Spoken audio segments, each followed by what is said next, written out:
The Tear Merchant. On a rainy night in an old European town, the streets were empty. Except for one man. They say if you find him and cry in front of him, he can grant your deepest wish. But every tear has a price. Clara was a young woman who had lost everything: her family, her home, even her will to live. She wandered aimlessly through cobbled alleys, her hands frozen, her eyes hollow. And then she saw him. An old man in a long black coat stood beneath a flickering street lamp. Beside him sat a massive glass jar glowing faintly. Not water. Tears. Hundreds of them, each shimmering softly in the dark.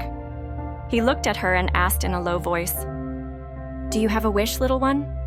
She whispered, "I want my brother back. I'll give you anything." He opened his jar and handed her a small silver vial.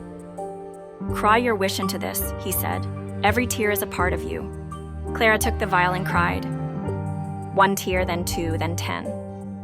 With each drop, the man's jar pulsed with light. When her eyes were dry, he nodded and sealed the vial. "Go home," he said. "By sunrise, your wish will come true." That night, Clara returned to her cold, crumbling room and fell asleep. At dawn, she awoke to a knock on the door. Her brother was standing there, alive, smiling, calling her name. But something was wrong. His eyes were vacant, his voice distant, like it came from far away. His touch icy cold. He was back, but not whole. Then Clara looked in the mirror. Her own eyes had lost their sparkle. Her tears had brought him back, but took pieces of her soul in return. From her window, she saw the old man again, standing beneath the same lamp, smiling faintly as he added her vial to his glowing jar, waiting for the next customer. Days passed, and Clara lived with her brother's presence. His body was there, but his soul seemed misplaced. He didn't laugh, didn't feel, didn't remember much. One evening, she sat beside him and whispered, "Do you remember when we used to draw on the walls?" He stared at her for a long time before saying, "Were you happy then?" She blinked. It was the first real question he'd asked since his return.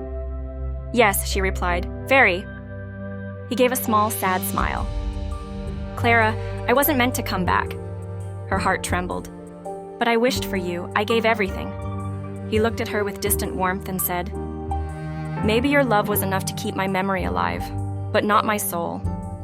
That night, Clara dreamed of the street where she had met the tear merchant. But this time it was empty. No lamp, no man, no jar. Only his voice carried softly on the wind. True love asks for nothing in return. Sometimes the greatest love is letting go. She awoke. Her brother's bed was empty. He was gone, as if his soul had finally found peace. Clara returned to the alley one last time. Nothing but silence, except for one small glass jar placed at her feet. Inside it, her silver vial, and a note on top, "We returned what we took. Some tears are too precious to be bought." The moral: some losses teach us how to love more deeply, and how to say goodbye with grace. Not every wish should come true, for some dreams are more beautiful when they live only in the heart.